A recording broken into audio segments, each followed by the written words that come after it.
Good afternoon. I'm Jason Cass. I'm the president of Toilets for People. I'm here with Dustin Peabody, who's our digital fabrication lead. 2.5 billion people in the world don't have a toilet. Toilets for People is a social business that designs and manufactures waterless composting toilets.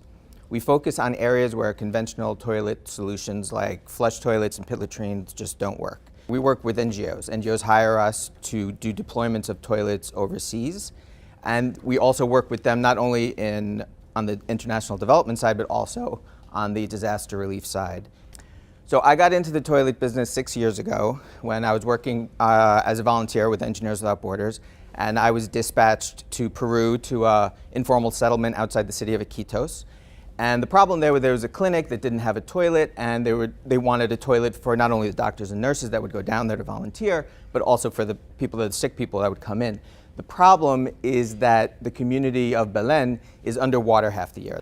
During the rainy season, people have no choice but to make a hole in the floor and poop right into the water, and a lot of the kids swim and play in the water, so there's a lot of problems with disease in Belen, and our job was to figure out a solution for this community. And I thought of the composting toilet that I have in Vermont. I had been using it for years and it works great. I said, you know, why don't we just re-engineer that toilet using local materials here in Belen and make that same technology work for these folks who need it a lot more than I did up in Vermont.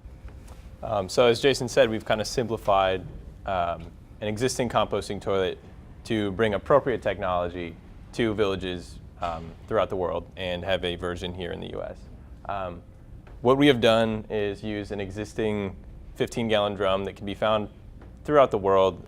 So what we intend to do is go into communities, partner with NGOs, partner with local communities, teach them how to build and construct one of these composting toilets from local parts, so they can maintain it themselves, so they can repair it themselves, and they can continue to build it themselves.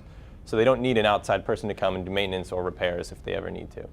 You sit on the toilet, you poop and you pee, and then you add in a little bit of ash, and that's going to keep the flies away, it's going to keep the smell down. You put some sawdust in on top of that, and toilet paper is fine in here, and that's it. That's the whole process.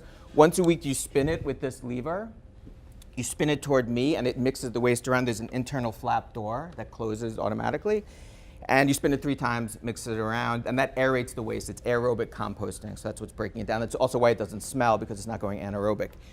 Every 2 months, based on a family of 5 using this, you need to spin it the other way, and that's going to keep the door open. It's going to dump the waste into the bin underneath. And then you're going to let it sit there in the bin for 2 months until it's totally dried out and cured. You take that out, you dig a shallow hole like a foot deep, you bury it, you put more wood ash on top. And all the communities we work with cook with either charcoal or wood. So that's readily available. And what that's going to do to kill pathogens, you could either heat them up, you can raise the pH, or you can dry them out. So we do 2 out of the 3. So we have a curated open source for our partners. So we teach our partners how to do it, and we, help them, and they can keep us on as quality control. And if they want to have their people do it, or have the community build the toilets, craftsmen, it's basic carpentry. The social impact is huge.